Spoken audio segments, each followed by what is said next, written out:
Assalamualaikum warahmatullahi wabarakatuh. Halo teman-teman semuanya. Perkenalkan kami dari mahasiswa Universitas Muhammadiyah Tangerang. Kami di sini akan mempelajari tentang apa itu banjir dan tsunami. Kami dari kelompok 5. Sebelumnya perkenalkan, nama saya Hilana Fitariska. Saya di sini sebagai pemandu moderator hasil diskusi kami. Yang terhormat, dosen pengampu Geografi yaitu Bu Asy Rosnaningsih MPD. Untuk materi pertama yaitu adalah tsunami yang akan dibacakan oleh Amaniwati Prasetya.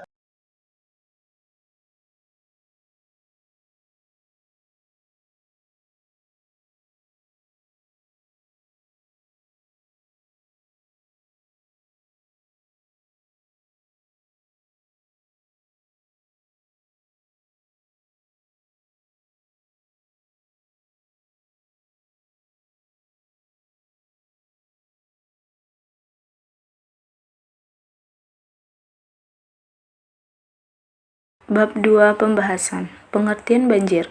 Banjir didefinisikan sebagai tergenangnya suatu tempat akibat meluapnya air yang melebihi kapasitas pembuangan air di suatu wilayah dan menimbulkan kerugian fisik, sosial, dan ekonomi. Banjir merupakan peristiwa di mana daratan yang biasanya kering menjadi tergenang oleh air. Terjadinya bencana banjir juga disebabkan oleh rendahnya kemampuan infiltrasi tanah sehingga menyebabkan tanah tidak mampu lagi menyerap air. Jenis-jenis banjir. Banjir yang pertama, banjir sungai. Banjir sungai adalah salah satu jenis banjir pendalaman yang paling umum terjadi ketika badan air melebihi kapasitasnya. Ketika sebuah sungai meluap ke tepinya, biasanya karena curah hujan yang cukup besar pada properti di sekitarnya, serta menimbulkan ancaman keamanan yang signifikan. Untuk mencegah banjir sungai membutuhkan penahanan yang baik seperti tanggul, terutama di daerah datar atau padat penduduk. Yang kedua, banjir air. Banjir air merupakan banjir yang sering sekali terjadi saat ini.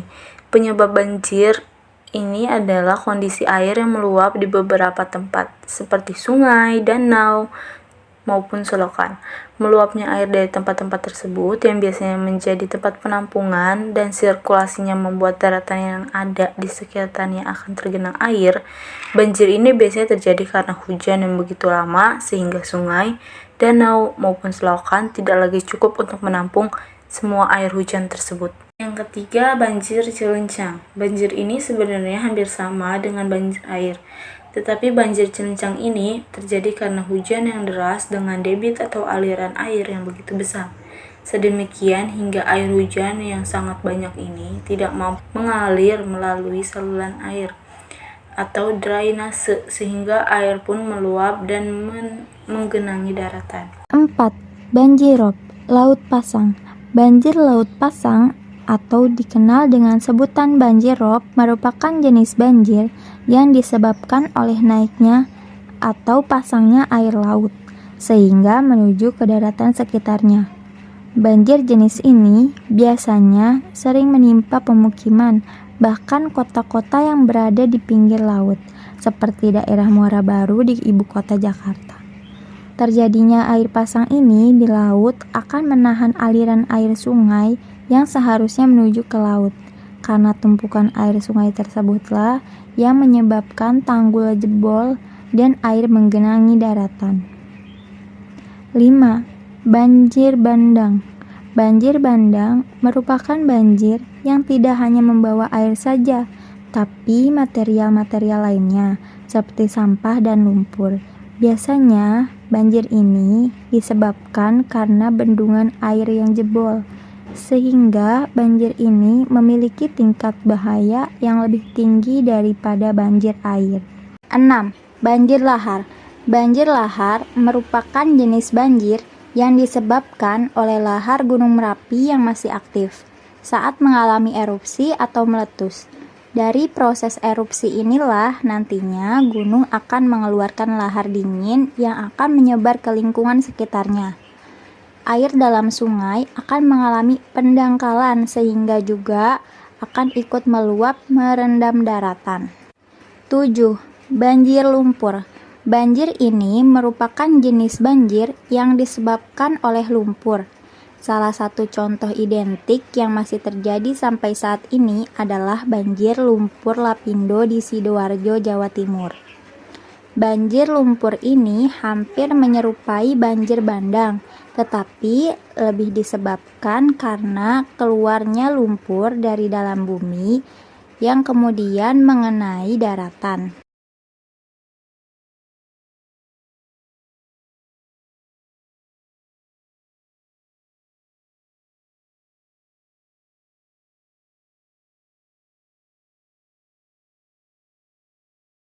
D. Dampak negatif dari banjir. 1. Kerusakan sarana dan prasarana. Bencana banjir bisa menimbulkan kerusakan sarana dan prasarana. Karena banjir yang menerjang bisa merusak rumah, penduduk, gedung, kendaraan, dan juga merusak fasilitas sosial. Yang kedua, melumpuhkan jalur transportasi. Banjir yang meluap hingga di jalanan dapat menimbulkan masalah. Salah satunya adalah lumpuhnya jalur transportasi, sehingga warga baik pejalan kaki ataupun pengguna kendaraan tidak bisa melewati, dan tentu hal ini akan menimbulkan kerugian.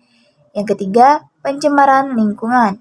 Luapan air karena banjir akan membuat lingkungan menjadi kotor dan tidak sedikit sampah yang berserakan. Tentu hal ini akan mencemari lingkungan dan juga menimbulkan berbagai macam penyakit.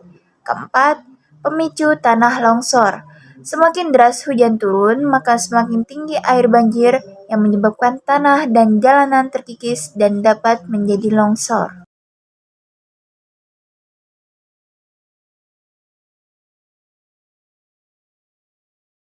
Cara penanggulangan banjir. Yang pertama, membuat fungsi sungai dan selokan dapat bekerja dengan baik. Sungai dan selokan adalah tempat aliran air sehingga jangan sampai tercemari dengan sampah atau menjadi tempat pembuangan sampah yang akhirnya menyebabkan sungai dan selokan menjadi tersumbat. Yang kedua, melakukan reboisasi tanaman, khususnya jenis tanaman dan pepohonan yang dapat menyerap air dengan cepat. Yang ketiga, memperbanyak dan menyediakan lahan terbuka untuk membuat lahan hijau untuk menyerap air. Yang keempat, berhenti membangun perumahan di tepi sungai karena akan mempersempit sungai dan sampah rumah juga akan masuk sungai. Yang kelima, berhenti membangun gedung-gedung tinggi dan besar karena akan menyebabkan bumi ini akan semakin sulit menahan bebannya dan membuat permukaan tanah turun. Hindari penebangan pohon-pohon di hutan secara liar dan juga di bantaran sungai karena pohon peran penting untuk pencegahan banjir. Sebenarnya penebangan pohon tidak dilarang bila kita akan menanam kembali pohon tersebut dan tidak membiarkan hutan menjadi gundul. 3. Pembahasan. Pengertian tsunami. Tsunami berasal dari bahasa Jepang. Su artinya pelabuhan, nami artinya gelombang. Secara harafiah berarti gelombang besar di pelabuhan, yang artinya adalah perpindahan badan air atau gelombang laut yang terjadi karena adanya gangguan infusif. Gangguan infusif tersebut terjadi akibat adanya perubahan bentuk dasar laut yang disebabkan oleh perubahan permukaan laut secara vertikal dengan tiba-tiba. Pond and Picard 1983 atau dalam arah horizontal Tonioka dan Satake 1995. Perubahan permukaan laut tersebut bisa disebabkan oleh gempa bumi yang berpusat di bawah laut, letusan gunung berapi bawah laut, longsor bawah laut, atau hantaman meteor di laut. B. Penyebab terjadinya tsunami. Ada beberapa penyebab yang mengakibatkan terjadinya tsunami. Faktor penyebab terjadinya tsunami itu adalah 1. Gempa bumi yang berpusat di bawah laut. Meskipun demikian, tidak semua gempa bumi di bawah laut berpotensi menimbulkan tsunami. Gempa bumi di bawah laut yang dapat menyebabkan terjadinya tsunami adalah gempa bumi dengan kriteria sebagai berikut. Gempa bumi yang terjadi di dasar laut. Pusat gempa kurang dari 30 km dari permukaan laut. Magnitudo gempa lebih besar dari 6,0 skala Richter. Jenis pensesaran gempa tergolong sesar vertikal, sesar naik atau turun. 2. Letusan gunung berapi. Letusan gunung berapi dapat menyebabkan terjadinya gempa vulkanik.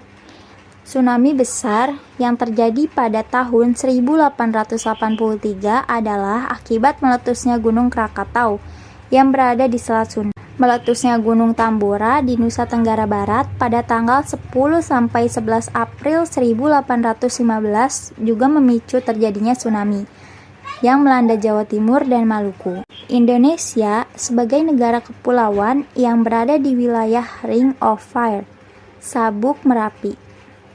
Dunia tentu harus mewaspadai ancaman ini. C. Menghadapi tsunami. Persiapan menghadapi tsunami. Mengetahui pusat informasi bencana seperti Posko Bencana, Palang Merah Indonesia, Tim SAR. Kenali area rumah, sekolah, tempat kerja, atau tempat lain yang beresiko. Mengetahui wilayah dataran tinggi dan dataran rendah yang beresiko terkena tsunami. Siapkan kotak persediaan pengungsian dalam suatu tempat yang mudah dibawa, ransel punggung, di dekat pintu. Persediaan makanan dan air minum untuk pengungsian. Siapkan selalu peralatan P3K lengkap. Membawa barang secukupnya saja untuk keperluan pengungsian. Segera mengungsi setelah ada pemberitahuan dari pihak yang berwenang atas penyebaran informasi tentang tsunami. Carilah tempat yang tinggi dan aman dari gelombang tsunami, atau mengikuti rute tempat yang sudah ditetapkan oleh pihak yang berwenang. Pastikan tidak ada anggota keluarga yang tertinggal pada saat pergi ke tempat evakuasi. Jika bisa, ajaklah tetangga dekat Anda untuk pergi bersama-sama. Jika tsunami terjadi pada saat Anda sedang menyetir kendaraan, cepat keluar dan cari tempat yang tinggi dan aman. Waspada tsunami, persiapan menghadapi tsunami, ketika terjadi tsunami, setelah terjadi tsunami.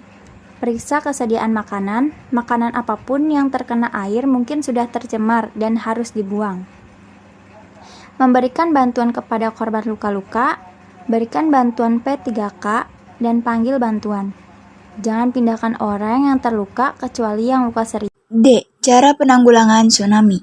Adapun cara yang dilakukan untuk penanggulangan bencana tsunami adalah melaksanakan evakuasi secara intensif, melaksanakan pengelolaan pengungsi, melakukan terus pencarian orang hilang, dan pengumpulan jenazah, membuka dan hidupkan jalur logistik, dan lakukan resupply secara pendistribusian logistik yang diperlukan. Membuka dan memulihkan jaringan komunikasi antar daerah atau kota. Melakukan pembersihan kota yang hancur dan penuh puing dan lumpur. Menggunakan dana pemerintah untuk penanggulangan bencana, dan gunakan pula dengan sumbangan dana baik dari dalam maupun luar negeri. Menyambut dengan baik dan libatkan unsur civil society. Upaya penyelamatan diri saat terjadi tsunami. Sebesar apapun bahaya tsunami, gelombang ini tidak datang setiap saat. Janganlah ancaman bencana alam ini mengurangi kenyamanan menikmati pantai dan lautan. Yang pertama, jika berada di sekitar pantai terasa ada guncangan gempa bumi, air laut dekat pantai surut secara tiba-tiba sehingga dasar laut terlihat, segeralah lari menuju ke tempat yang tinggi atau perbukitan atau bangunan tinggi sambil memberitahukan teman-teman yang lain. Yang kedua, jika sedang berada di dalam perahu atau kapal di tengah laut serta mendengar berita dari pantai telah terjadi tsunami, jangan mendekat ke pantai, arahkan perahu ke laut. Yang ketiga, jika gelombang pertama telah datang dan sudah kembali, jangan segera turun ke daerah yang rendah. Biasanya gelombang berikutnya akan menerjang.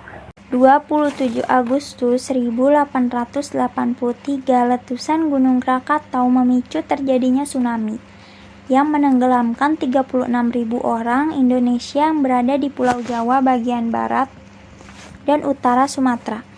Kekuatan gelombang mendorong 600 ton blok terumbu karang menuju tepi pantai bersama dengan arus tsunami yang besar. 22 Mei 1960, salah satu gempa besar yang tercatat manusia terjadi di Chile sebesar 8,6 skala Richter, menciptakan tsunami yang menerjang pantai Chile dalam waktu kurang dari 15 menit. Gelombang setinggi 25 meter membunuh 1.500 orang di Chile dan Hawaii, menjadi tsunami yang cukup besar. 27 Maret 1964 dikenal sebagai gempa bumi Good Friday, Alaska, dengan kekuatan sekitar 8,4 skala Richter. Menggulung dengan kecepatan 400 mil per jam, Tsunami di Valdez Inlet dengan ketinggian 6,7 meter membunuh lebih dari 120 orang. 10 orang yang menjadi korban di kota Crescent di utara California yang sempat menyaksikan gelombang setinggi 6,3 meter. 23 Agustus 1976, sebuah tsunami di barat daya Filipina membunuh 8.000 korban jiwa akibat gempa bumi yang terjadi 30 menit setelah adanya gempa. Ini adalah hasil diskusi kami, teman-teman. Mohon disimak dengan benar dan semoga bermanfaat untuk kita semua. Apabila ada salah kata atau materinya kurang paham, kami meminta maaf. Wassalamualaikum warahmatullahi wabarakatuh. Terima kasih semuanya. Sampai jumpa.